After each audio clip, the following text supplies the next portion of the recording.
Welcome to our first video of the continuing education course, Peripheral Nerve Sensitivity, the missing link in orthopedic sports medicine patients of the upper and lower quarter. The purpose of this first video is to provide a basic intermediate knowledge of pain physiology. This establishes a common knowledge component for all participants, regardless of their training and experience. Some of what I will present today may challenge your understanding of pain sciences.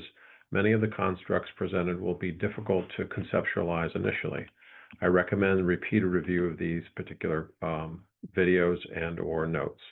Please write down any questions you have during this content, and you can either ask during the beginning part of the in-person course or email them to me before the course, and I will address them with the whole class.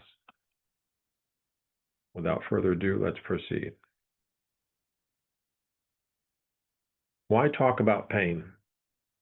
I do like this word cloud that's depicted on the slide. We all deal with pain every day with our patients and our clients that we treat. Usually the number one reason a patient comes to you is likely due to pain. The problem is that we sometimes make assumptions regarding pain that are possibly inaccurate due to a reliance on old models of pain.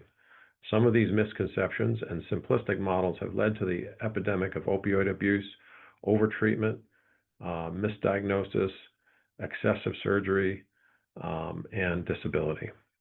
There have been some significant strides that have been made in the fields of pain science and psychology over the last 20 years, which are helping us understand the complexity of the pain experience and inform and development of improved methods and treatments for pain. All healthcare practitioners will be expected to learn more about pain sciences. For example, many academic PT programs are now incorporating pain science throughout their respective curricula. As healthcare professionals, we must provide improved care to reduce the number of patients who move into disability. Unfortunately, many in our profession have created more issues by how we talk and dismiss a person's pain complaints. My objective today's talk is to introduce the pain sciences from a 1,000-feet view with a few details, and introduce several constructs and models that are being used, and introduce you to pain phenotyping that many of you may be familiar with. This is the beginning for you. You will leave feeling a little disoriented and have to look over your notes. When my colleagues and I go to conferences on pain sciences, we feel we know more going in and less coming out. It's normal to feel this way. We refer to this as trying to hug a cloud. The more you are exposed to the terms and the clinical reasoning associated with pain sciences, the better you are at accurately classifying patients in the pain phenotype.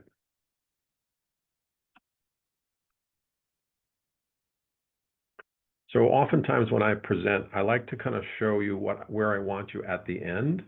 And this is kind of this is how I want to show you here, is that we're going to start where I want us to finish. And that's basically showing you the three main phenotypes. So this diagram shows you these main categories of pain.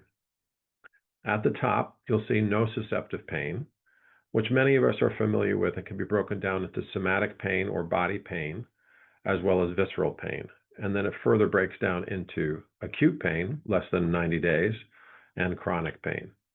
And also, this is also due to the activation of nociceptors.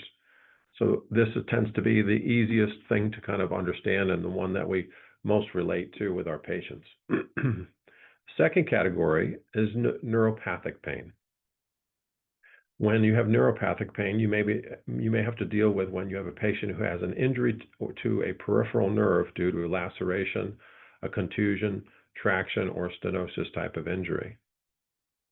And the last category is nociplastic pain. This is a newer term that was previously termed central sensitization. This category of pain describes pain that is due to a disturbance in central pain processing, primarily in the brain and the spinal cord. This results in increased excitability and decreased inhibition at different aspects of the peripheral and central nervous system.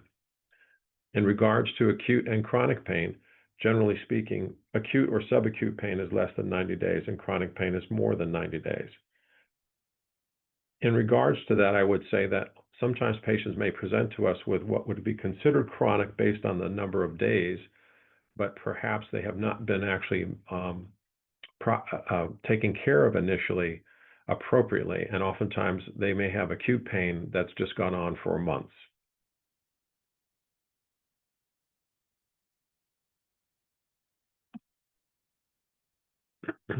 Why do we hurt? Pain is our protection and our alarm system. It provides information to avoid tissue damage or perceived threat and helps us learn from our environment so we can avoid a known and perceived threat. It is part of our checks and balances of our system to maintain homeostasis. If a stimulus occurs that threatens to disturb homeostasis, then our alarm system works to restore that. One of the ways I discuss with patients regarding pain is using the analogy of an alarm on a house. Under normal circumstances, the house has sensors that detect motion or a break into the home through a window or a motion detector, or fire or smoke detector. But what happens when there's a short in one of the sensors, or the detection sensor has been set too sensitive, so that if a bird lands on a handrail or a squirrel runs across the roof, the system perceives this as a threat and goes off? Why is the alarm system why is the alarm system sometimes staying switched on all the time when people are at home? We'll look later at this dysfunction later. What we have seen more recently, though, is that the overuse of opioid medications on the nervous system that has already lowered the threshold for activation. The result of that has been an unforeseen consequence of the abuse of these medications, and has caused the loss of lives, families, lost productivity, increasing crime, and all for quenching the thirst of pain relief and to feed the addiction to those drugs. So again, if you look at the diagram here, and when we talk about a normal system, if you think of your house, say that's your body, and then all these different detectors are different types of detectors that detect different types of stimulus. So smoke and heat are going to have a certain stimulus. If we have a carbon monoxide has a certain detector that's different than the smoke and the heat. Our nervous system has very specialized nerve endings to pick up different types of stimuluses that helps us understand and helps us protect us, as well as signaling us and telling us what is the perceived threat. But what happens, though, in a system that becomes oversensitized is that you now have a system where it's causing the alarms to go off much more often, and there are in a chronicity of this can cause a multitude of issues that we'll talk a little bit more later. So we're going to go into a few definitions. So the Association for the Study of Pain, or IASP, has a lot of information on its website. I would recommend that you go to the website to look at it, and I'll provide resources at the end of our presentation for those different resources for you. And what they describe, or what they've defined pain is defined as an unpleasant sensory and emotional experience associated with actual or potential tissue damage, or described in terms of such damage.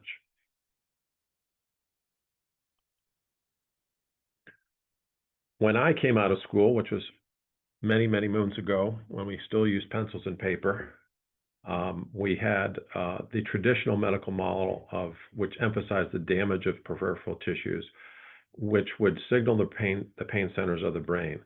This model assumes that all pain is a function of the amount of damage or harm to the tissues and ultimately results in a simplistic approach to pain. Descartes, in the 17th century, who was a French philosopher and mathematician, postulated the Cartesian model of pain. This picture depicts that of a person's foot who's getting close to a hot coal in a fire, and how the line actually describes the line of some sort of stimulus that then goes to the brain. The concept of this model is still present in many modern day thinking, and may be responsible for some of our current problems with pain management and faulty faulty decision making. So because of the significant failure of these treatment models, and this is again something that's really happened in the last 30 years, a new model that encompasses the complexity of the pain and protective system was needed. So the biopsychosocial model was developed and incorporates a multiple domains beyond the pathoanatomical and the physical factors and considers genetic factors, social factors, context, psychological factors. All these domains can significantly influence the pain experience and expression. This helps us to explain the variation in pain across individuals with similar or less severe injuries. By determining which of the domains are a priority in a treatment for the patient's pain experience, a healthcare practitioner can prioritize and address the domains appropriately. For example, if you take an analgesic approach to a patient with central sensitization issues, the patient will likely have increased need for more medication due to the wrong drug to affect the brain chemistry. Another example is the use of opioids for chronic persistent pain. The brain upregulates and becomes more efficient in delivering pain due to the effect of the opioid downregulation in certain areas of pain expression. The end result is a need for more medication to get the same effect, and when the pain returns, it can become worse than the original perception of pain. This diagram is an article by O'Sullivan regarding this framework for chronic low back pain disorders. So I want to just look over this with you and describe a couple things so you can understand the pain experience in this biopsychosocial model a little bit more in detail. So if you look at the very center there where it says pain and neurophysiologic factors, and underneath there we'll be talking about this phenomenon of peripheral sensitization, central sensitization, sympathetic nervous system activity, and somatic complaints. So somatic complaints oftentimes is what's presenting to you as a clinician in the clinic. And what we tend to focus on as therapists is the physical factors. So if we go to the right of the screen and we look at the different physical factors, many of these are things that we measure or we look and assess as therapists. So passive structure competence or hypermobility, developmental factors, mechanisms of injury, disorder history and stage, mechanism of injury, area of pain, pain behavior. These are all the things that you are very, very commonly looking at. In this particular course, we'll be focusing on neural tissue provocation testing and neurologic examination, as well as myofascial considerations. So this is an area where most of you are very, very strong and have a great background in. You also, from your training in PT school and ongoing continuing education, you also know about pathoanatomic factors and structural pathology and some of the things that are related to that. Then we also look at genetic factors. Are there things that are potentially influencing other domains because this person has a certain genetic factor or a prevalence for the particular problem that they may have? If we look at social factors, relationships, families, friends, support network, work structure, work environment, compensation, that's an interesting one. Cultural factors, socioeconomic factors, these are things that we need to consider. And more recently, looking at social determinants of a person's background as well, in terms of socioeconomic levels are also now becoming more prevalent in looking at pain. And then we look at the psychological factors, such as a personality type, their patient's beliefs and attitudes, hypervigilance, coping strategies, a comforter versus a avoider, pacing, emotions, fear, anxiety, depression, and anger. I'm sure many of you, when you take your initial intake, many of your patients will also be being treated for anxiety, for fear, for depression. Oftentimes with our pain patients, often this is very, very common, and we need to understand that possible relationship there. This slide illustrates a schematic representation of the three main pain types that we'll be talking about, occurring within the context, though, of the movement system and psychosocial factors. Each patient will have a unique pairing of these components. Often prioritization of which factors are driving the dysfunction will help us determine the most efficient form of treatment within a treatment-based approach to chronic care. However, the goal for us is to prevent the patient from acute pain and from moving into chronic pain and disablement.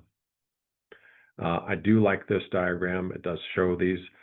And oftentimes when I look at this diagram, or if I'm working with my residents and fellows, I say everything is not equal in this diagram. Sometimes there's a cognitive component that's much more a larger component for the patient, or the affective component, the psychosocial, and there's ways to kind of tease some of that out or using some outcome measures to determine that.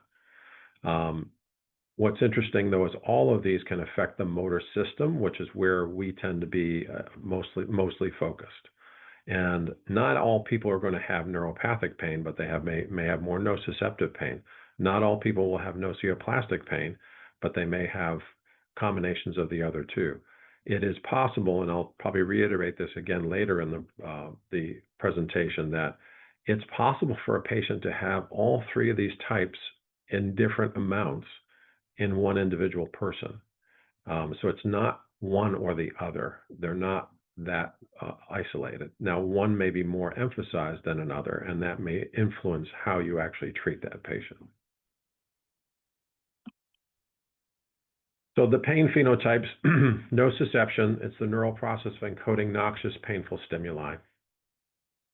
What's important about that statement is the encoding piece.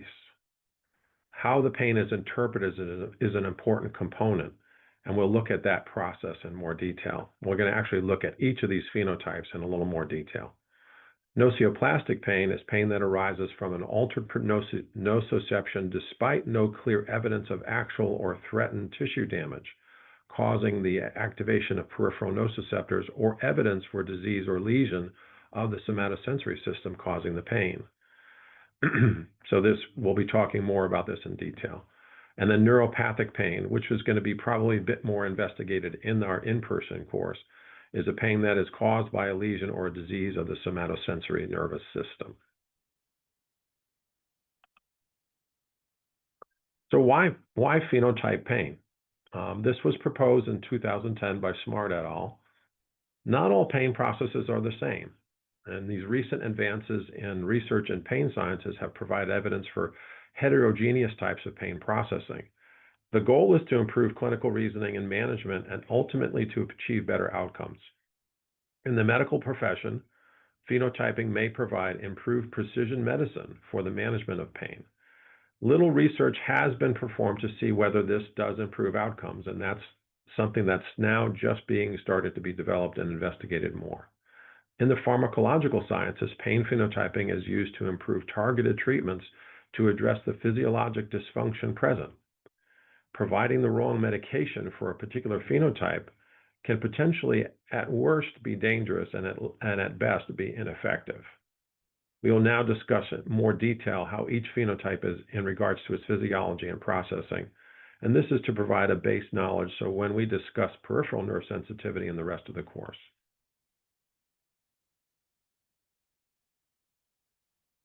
So when we talk about nociception, let's talk about hardware and the sensors, if you will, and the process of nociception.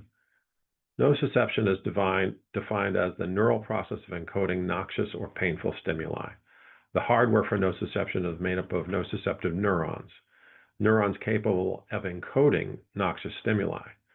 Nociceptive pain arises from actual or threatened damage to non-neural tissues and is due to the activation of those nociceptors. So here are those nociceptors.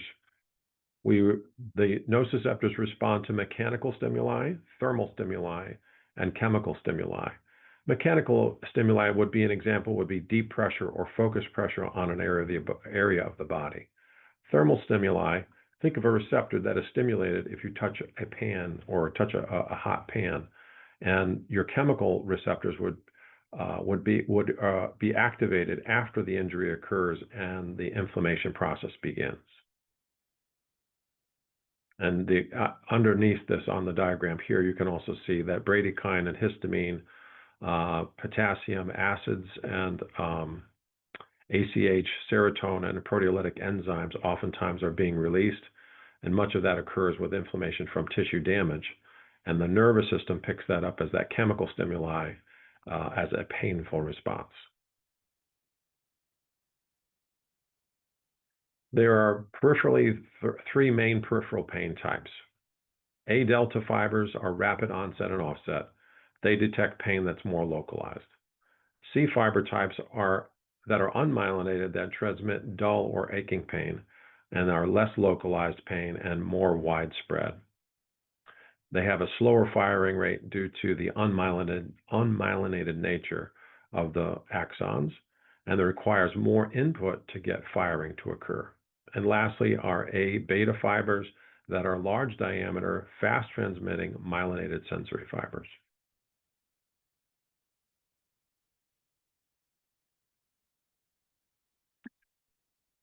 When we talk about pain processing, there are 5 phases of pain processing. There's the detection phase of the stimulus. The second part of it is the transduction, or the stimulus creates an action potential. And then the transmission is the third stage and is conducted along pain impulses along the first order neuron. Sounds like something out of Star Wars.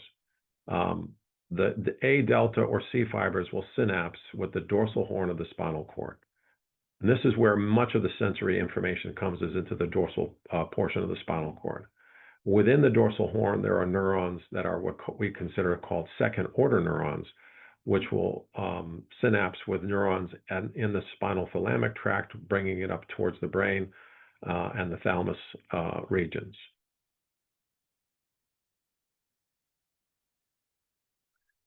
The additional phases or additional processes that go on in the processing of pain is number 4 is modulation, and this activity comes from the descending inhibitory centers of the brain and other interneurons in the spinal cord that inhibit or enhance the signal. So perception is the last portion of the process, and that is after the second order neurons will synapse in the thalamus, and with third order neurons that go into the somatosensory cortex and other third order neurons that will go into sections of the brain, including the limbic system, the amygdala, and other regions. We'll talk a little bit about the limbic system later in regards to central sensitization. This is a pictorial diagram here of kind of a stimulus that occurs in the periphery, and substances are released from the damaged cells.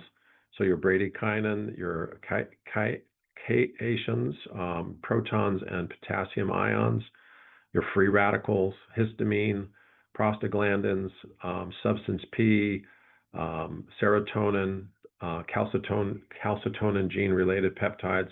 These things are enzymes and or proteins that are released, and pro-inflammatory molecules as well, and they create that action potential that then moves up to the center towards the spinal cord, synapses in the spinal cord, in those interneurons in the second order neuron, and then that second order neuron crosses and over into the spinal thalamic tract on the other side of the spinal cord, then to the midbrain, to the thalamus, and to somatosensory cortex. Simple, right? In this diagram, I wanted to show you a little bit more of the detail that sometimes is a little bit, sometimes gets hard to understand. The reason why I wanted to show this is that we'll be talking about the wide dynamic range neurons when we talk about, or in the course, because this is an area where the excitability can be either enhanced or inhibited based on different influences of either descending inputs, but also too, this is an area where chronic pain becomes more of an interesting phenomenon. So if we look at the dorsal horn, these wide dynamic range neurons assist with encoding the location and the intensity of the pain stimulus and are influenced by descending inhibitory and excitatory inputs. Therefore, the wide dynamic range neurons can be modulated in an excitatory inhibitory dimension. A significant amount of research right now is directed at the understanding the role of wide dynamic range neurons in the pathological states of pain. This is the location of the gate theory that many of us learned in physical therapy school. So this is where it all starts to happen, and really there's a lot more research that is being done currently looking at how this area can become dysfunctional in chronic pain states. So the wide dynamic range neurons, think of them as a relay station.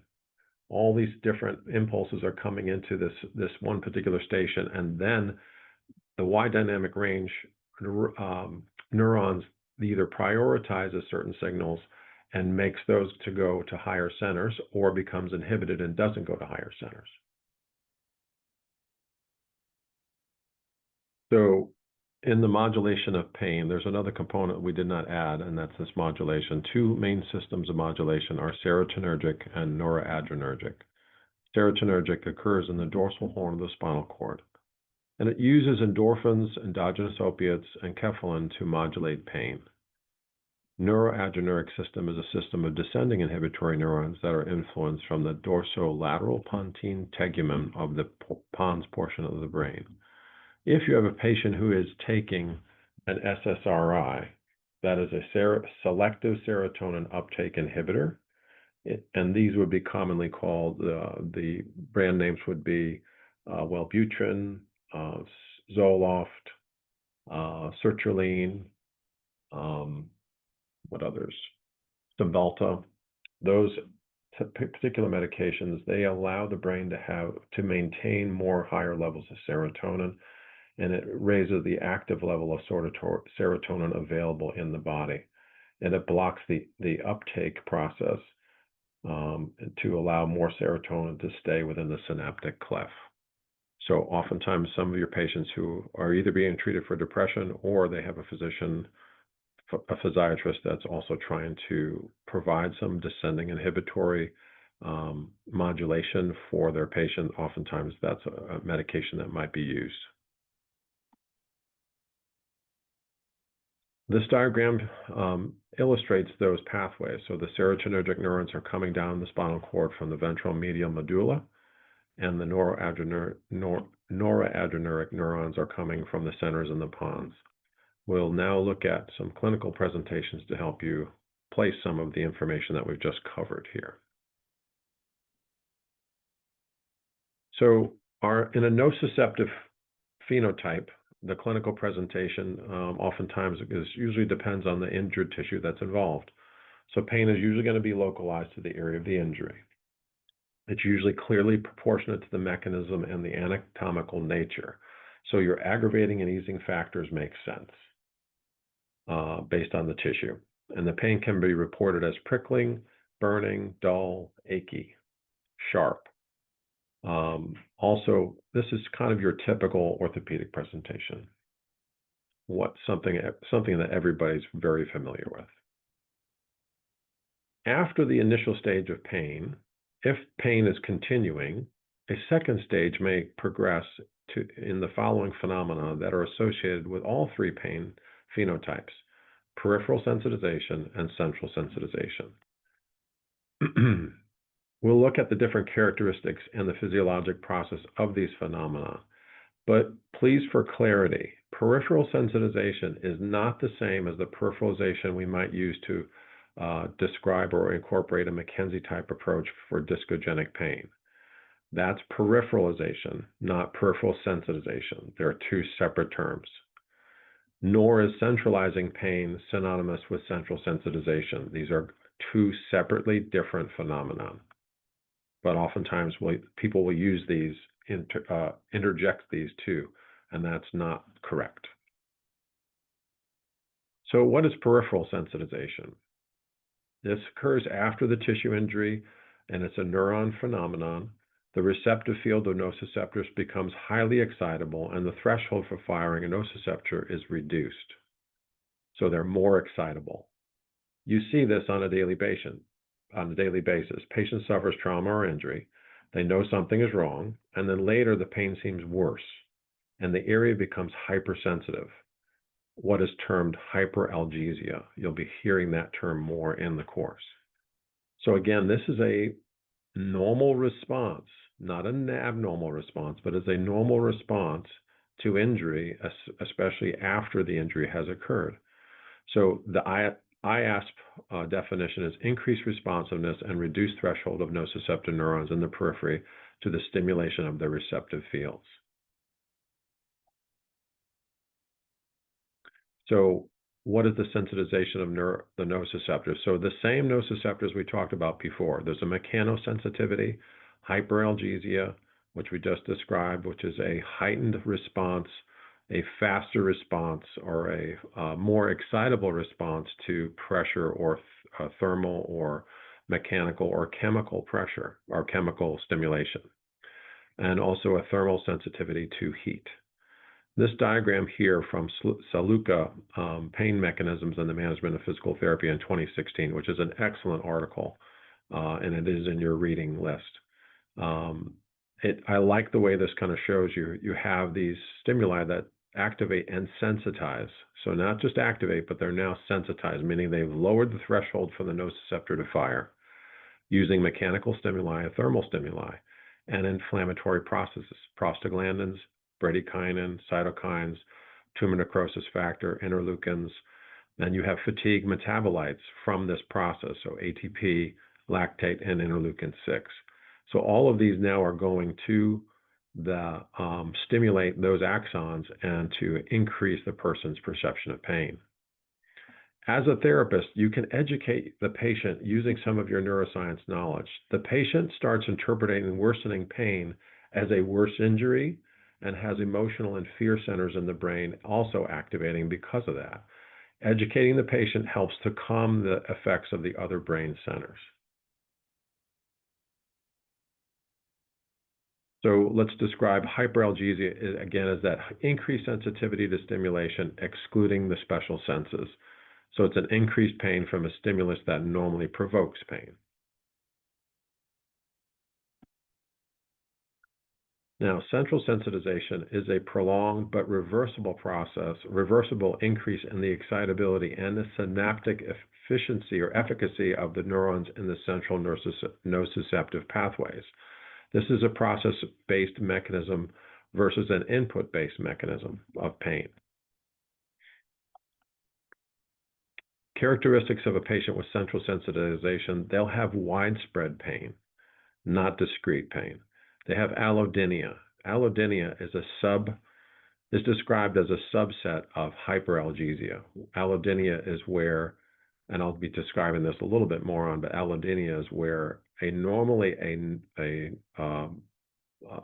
say light touch or brushing can become painful instead of sensing just light brushing as a stimulus. They have reduced pain pressure thresholds in areas away from the area of the complaint. And we'll talk a little bit about in class, and I'll show you an algometer that you can use to actually measure pain pressure thresholds in different areas away from the area of pain. They also have a high sensitivity to cold. So they have cold hyperalgesia. They do not tolerate cold well at all. There are ways to test for this, some simple and some much more complex, but again, oftentimes patients will already tell you, especially during the winter months, they're terrible, and they sometimes will wear their jacket or their coat in the treatment room, even though it's at 70 degrees.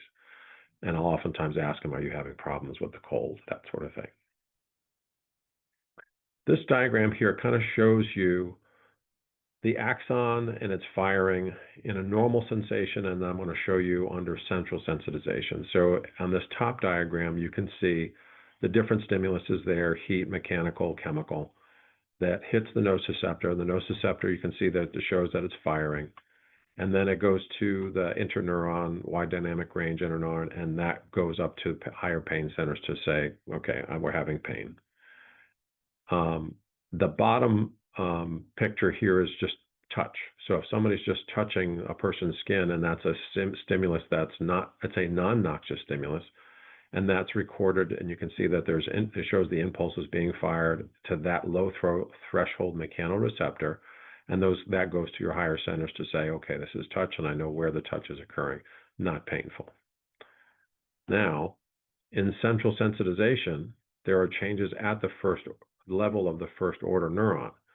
So now you have the same stimulus now coming, and the pain fiber is now firing, and it's now, but higher level or lower level of intensity of the stimulus provides still a pretty high level of stimulation due to the increased excitability, and you have hyperalgesia. And in the bottom diagram here, when you have light touch to those low threshold mechanoreceptors and you're getting firing, instead of perceiving light touch, there's actually a connection that happens where it actually starts to synapse, though, on the pain fibers in the wide dynamic range area.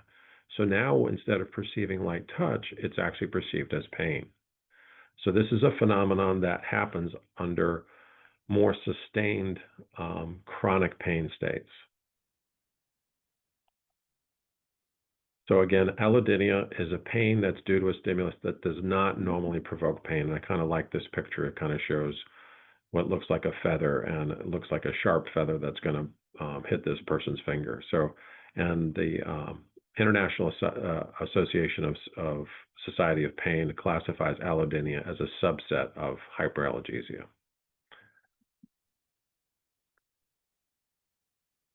So now we're going to move into the next phenotype, okay? And that's nocioplastic pain.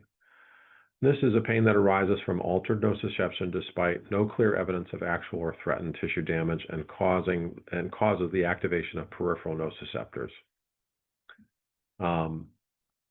Central sensitization, or what now has been referred to as nocioplastic pain. So nocioplastic pain as a definition just came along within the last 10 years. And part of this, again, has to do with the phenotyping, and that nocioplastic pain is a bit more encompassing than just central sensitization. Central sensitization is a component of nocioplastic pain. And again, this is due to prolonged nociceptive input from the periphery in chronic pain states. And the threshold for firing of these different areas of the brain is lowered, allowing even small stimuli to cause a pain response. The criteria for classification of nocioplastic pain that has now come out relatively recently is that in order to, and they don't even diagnose people as having nocioplastic pain. What they'll say is they'll say the person has a possible diagnosis of nocioplastic pain, because there are no specific tests, no diagnostics that help us determine whether or not they actually have nocioplastic pain. So a lot of this is based on neuroscience and clinical presentation. And the criteria for classification of someone in nocioplastic pain is as follows.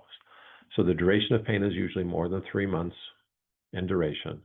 The distribution of the pain is either regional, multifocal, or widespread rather than discrete. The pain cannot be entirely explained by nociception and/or neuropathic mechanisms. And there's clinical signs of hypersensitivity, mechanical or thermal allodynia, or after sensation must be present within the region of pain. Well, what is after sensation? So after sensation is a continued perception of pain that continues after the stimulus has been removed. Some patients, when we use a pinwheel on them, that helps us determine if they have an active, an after sensation is after the pinwheel, the person may have continued feelings of that the pinwheel is still doing its thing for seconds or minutes. And oftentimes we actually will time that to see how long it is before the patient feels the perception to be absent or gone. And that helps us understand what is the status of their nervous system, sometimes at the spinal cord level or at the brain level.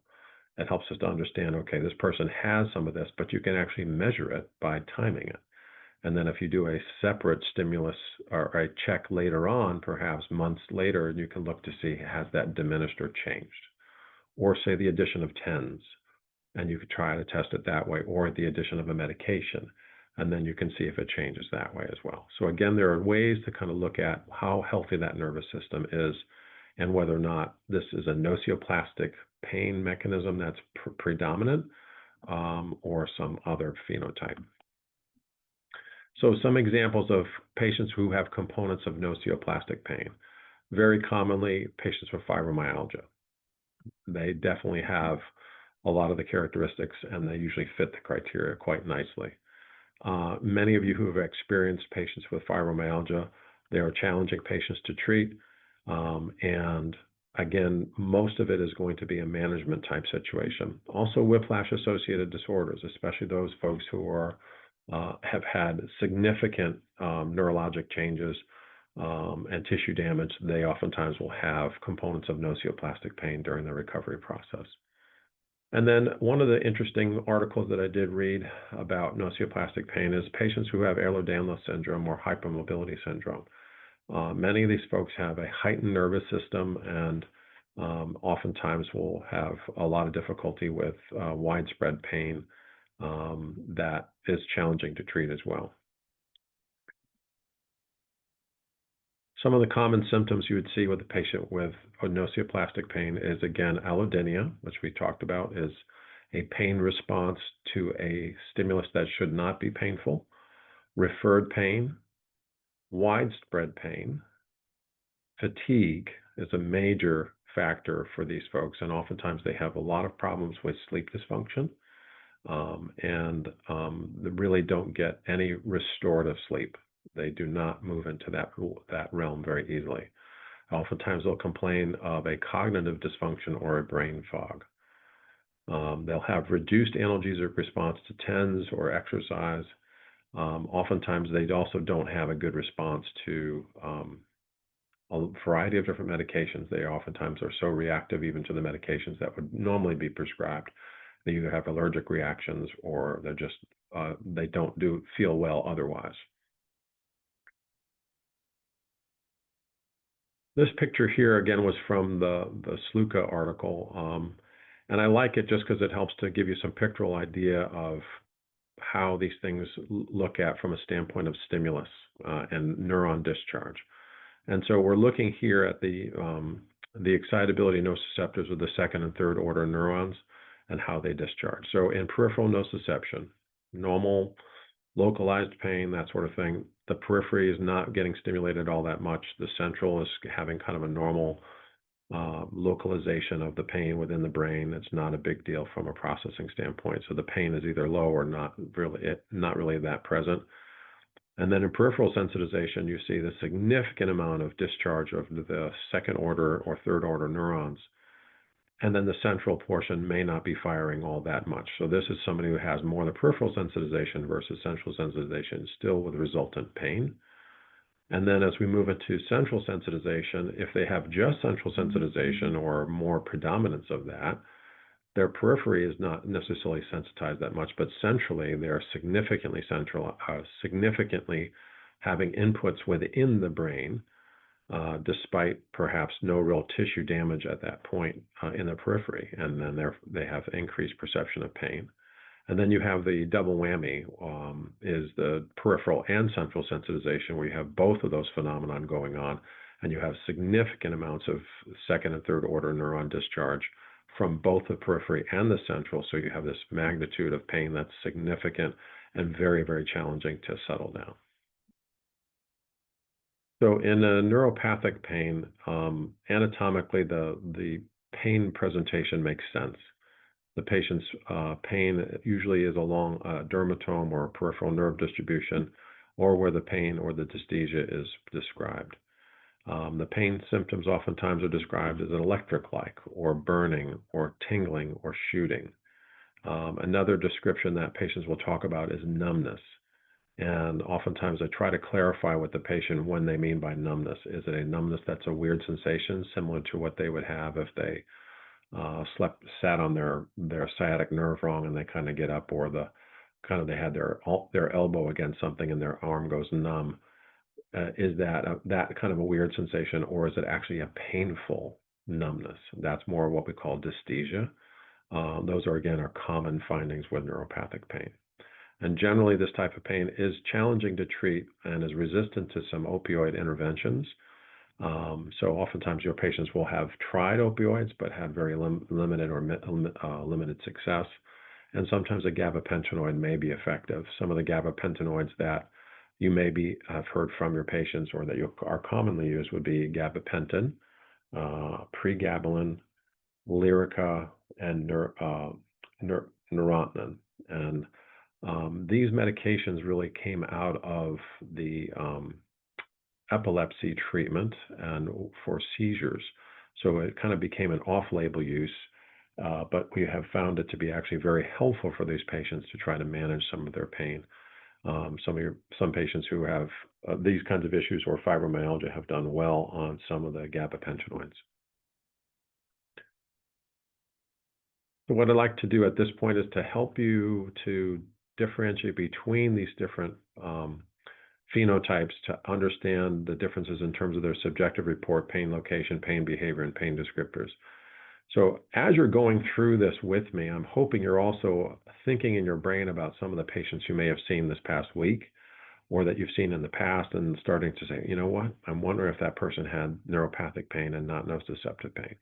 Or maybe this person had more nocioplastic pain. So as we go through these, I'm hoping this will be helpful for you to keep it handy so that as you're working with your patients and you're starting to hear some of these different descriptions, it helps you to understand to maybe classify these patients better. So under nociception, the subjective report, it varies depending upon the location of the injury or the damaged tissue. When it comes to nocioplastic pain, the pain patterns don't fit normal physiologic or anatomical representation. So if you ask a patient, or they say they have leg pain, you ask them, is it the whole leg? Or is it just a line that runs down the back of their leg? So no, that's the whole leg. Well, that's not a dermatome. That's a weird pain pattern. Neuropathic pain, patient will complain of numbness, tingling, burning, more nervy sensation. If we look at pain location under nociception, it tends to be limited and localized to the area for nociception. And for nocioplastic, the pain tends to be widespread and distant also from the original site of the injury. And neuropathic, it tends to follow a peripheral nerve or a dermatome. When we talk about pain behavior, and oftentimes it's important to kind of have this on your intake with your patients when you ask them about it, is that are there aggravating and easing factors that are really predictable and repeatable? And that's when you have nociception. It just tends to be relatively easy for the patient to come up with these aggravating and easing factors. When we talk about nocioplastic pain, the pain doesn't behave according to any normal aggravating or easing factors, and the response is very unpredictable. And oftentimes the patient has no way of answering the question when you say, okay, what makes this worse? What makes this better? And then you have the neuropathic pain presentation where they are mechanically more sensitive and also thermally more sensitive. When we talk about pain descriptors under nociception, typically it's going to be sharp, dull, aching, prickling, burning, and cramping. Under nocioplastic pain, it can be highly irritable and can be difficult describing the pain. And then neuropathic-wise, patients will often describe an uncomfortable nerve sensation, sometimes a heaviness, and as again, that nervy type of thing. So if you're hearing that as kind of a theme as they go through that, that's an important thing to note, that they may have more of a neuropathic pain presentation than the others. I hope this diagram kind of helps you see how the phenotyping kind of helps put your patients in a little bit different category and separates them so that it helps you then with your clinical decision making in terms of, okay, what am I dealing with here? Now we're going to look at some of the mechanisms of pain and how the symptoms may be processed. I like this diagram because it shows the different outputs and inputs. So the ones we'll be talking about are input-based, output-based, and processing-based. When we talk about input-based, this is typically your tissue injury and the environment that it's in, and it's basically inputting into the spinal cord through the encoding of the nociceptors, goes to the spinal cord, helps things get localized, goes to the relay station, spinal thalamic tract, pretty straightforward input in, and you're getting a perception of pain. When we talk about processing-based pain mechanisms, we're talking about experiences, pain beliefs, knowledge, body image, and culture, as well as motor patterns, in addition to some of the issues going on with, say, central sensitization, where there's a processing problem, something happening at higher centers that's changing what would normally be a normal pain experience into something much more complex. And then when we look at output, we'll look at both motor, endocrine, and autonomic systems and how those then input onto the tissue injury as well as the environment of the injury. So the five main mechanisms of pain are peripherally activated nociception, which we've talked about, peripherally activated neurogenic activation, which is the neuropathic type of pain. Those are input-based. So signals are coming in, and you're getting that the response of the location of the pain, of the type of receptor, that sort of thing. Pretty straightforward. When we get to, then we have the centrally evoked or mediated, the processing base. So this is the stuff happening at the higher centers, spinal cord and the brain, where there's centrally evoked or mediated processes going on, but also having the affective component of this. So psychosocial components, past memory of pain, other influences on that processing-based representation of pain and symptoms. In the output base, we'll be talking about autonomic, endocrine, and the motor components to that.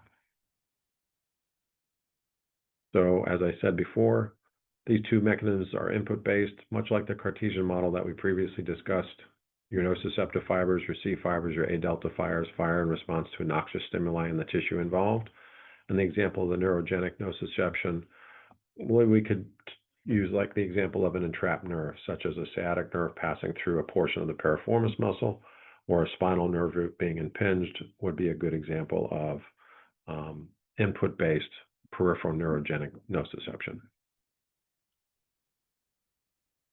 And then when we talk about central sensitization, this is a prolonged but reversible process. As we illustrate in our pathways, the third order neurons synapse in multiple areas of the brain, and in some chronic pain states, increased gain or excitability or a decrease in the inhibitory activity in the central nervous system can cause spontaneous synapse activation without peripheral nociception input. In essence, perception of pain without periphery or tissue damage. An example would be a patient with persistent widespread pain long after an injury or postoperative injury has already healed. Or another example would be phantom limb pain in your amputee patients, where they perceive pain in the limb that's already been removed. The other process-based pain mechanism is affective. And this is the portions of the brain that are responsible for emotions, for fear, anxiety, memory, depression. All are potentially areas of centrally evoked pain states. Studies that look at patients with persistent pain states with significant influence of past emotional injury, physical or emotional or sexual abuse, PTSD, post-traumatic stress disorder, will have areas of the limbic system stimulated much more than a person without those experiences. As a physical therapist, patients may confide in you, or a spouse or a parent may inform you that the patient under your care is struggling with something emotionally. It's not your responsibility to treat those issues, but you need to be aware and refer that person to the appropriate person in the healthcare team. For output-based mechanisms, we're going to consider the autonomic, the motor, and the endocrine mechanisms. When we look at the autonomic, is a sympathetic maintained. We look at the motor, we'll talk about muscle imbalances, altered movement patterns, maladaptive compensatory movement patterns, myofascial trigger points. And then the endocrine, we'll talk a little bit about hypothyroid and the immune system.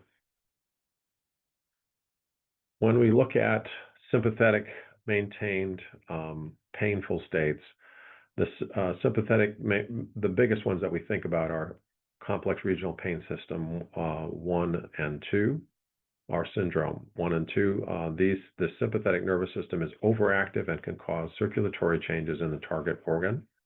And common symptoms will involve changes in skin color and temperature, and sweating, as well as swelling and limited range of motion and cold hyperalgesia. There are also multiple stages of type 1 and type 2 CRPS. For the most of this course, we will not be really delving into too much of the complex regional pain syndrome, although some of what we treat or will be treating will be more related to complex regional pain syndrome type 1.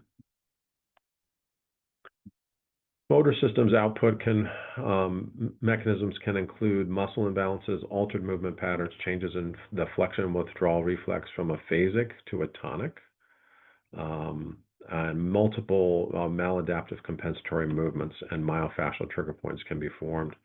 We are all very familiar with these aspects of output pain mechanisms as physical therapists. Many of you have already been trained in trigger point dry needling and other types of coursework looking at correcting muscle imbalances, changing movement patterns, resolving myofascial trigger points in a variety of different ways. What's important to understand is how these pain mechanisms may or may not be generated and whether or not there are other higher influences that are also going on that may be driving some of this.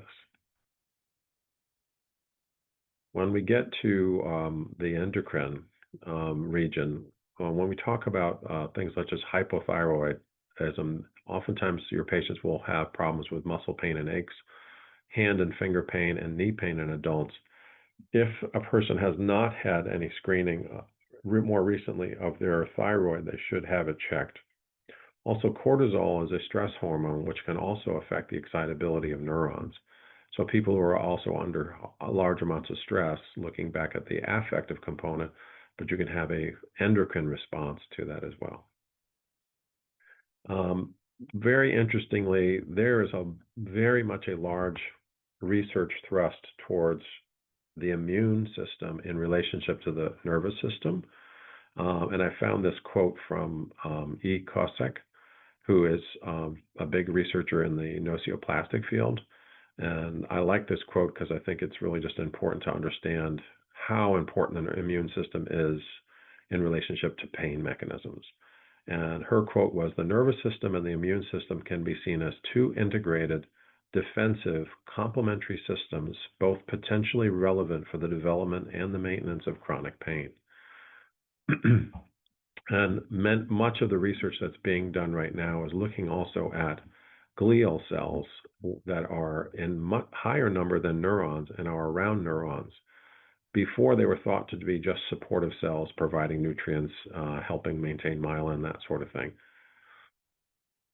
So as we kind of look at that, they're associated with neurons in both the central nervous system and the peripheral nervous system. They have multiple duties, including the removal of extra neurotransmitters. So anything that's left in the synaptic cleft that's extra that doesn't need to stay there, they gobble that stuff up. There's also, they help the balance of the ionic strength of the local environment. So this potassium, sodium pump, and those kinds of things that are around the areas of the ions and the synapses, they're trying to maintain the balance of those different ions. They also are scavengers to remove debris and are used post-neuronally when neuronal cells die. They provide myelin for axons involved in transmitting electrical impulse signals. They influence synapses and provide growth factors and neuromodulators. And in many of the research things that I've read, they're also looking at how these are becoming more facilitated in chronic pain states, and actually how some of the glial cells are actually becoming more influencing of the chronic pain state than some of the other reactions that people are looking at just at neurons. One of the interesting studies that I looked at as well, again, in terms of immune system, is the antigens and antibodies that are related to the immune system have been found to be present in cerebral spinal fluid and other systems in the central nervous system, which can help maintain chronic states. A recent experiment, they looked at using proteins found in the patients with fibromyalgia and injected those into the rat's nervous system, demonstrating an increased excitability of the receptor activity to noxious stimuli. So when people kind of get on the Instagram and say that fibromyalgia is not real, and then you see the hard science here is that it is real, and these folks have increased levels of substance P in their cerebral spinal fluid. They have found and identified antigens and or proteins that are in their cerebral spinal fluid that, when injected into other systems within a rat, it's actually showing that a higher increase in excitability. So this is not in somebody's head.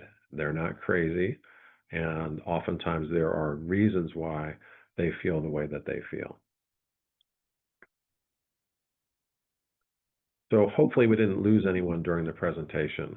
An important take-home message is that all of the above phenotypes could be at play during a person's pain experience, but understanding which phenotype is the most prevalent and possibly the main driver of the experience may be the one to address first. Managing patients' impairments and expectations and the use of these presented concepts will provide you with improved outcomes and reduce patients being lost to disability. I've also included several pain resources for your review, and several outcome measures are also provided. I hope you've enjoyed this review. Please write down any questions you may have, and I will do my best to answer them during our course. There's my email. You're welcome to email me if you have any questions or concerns regarding this, what I just submitted. And then these are some of the resources that are available. And I may also put these in on the Canvas page as well for you. Additionally, there are some outcome measures and identification questionnaires. So looking at disability, some of these you guys already use, such as the NDI, Neck Disability Index, the modified ODI or Oswestry Disability Index, Lower Extremity Functional Scale, LISOM, Quick Dash, SPADI, Upper Extremity Functional Scale, and some subscales of the BPI, and then also the Cognition and Beliefs, the Pain Catastrophizing Scale or Self-Efficacy Scale is a very good one. Brief Illness Perceptions Questionnaire, FABQ or the Fear Avoidance Behavior Questionnaire, and the Tampa Scale of Kinesiophobia, as well as the Miguel-Melzack Pain Questionnaire. And when it comes to pain mechanism assessment using Pain Detect or the SLANs, and then quantitative sensory testing, we'll talk briefly about this in the course. And then the Central Sensitization Inventory is an excellent example of how to also help classify those patients with into nocioplastic pain.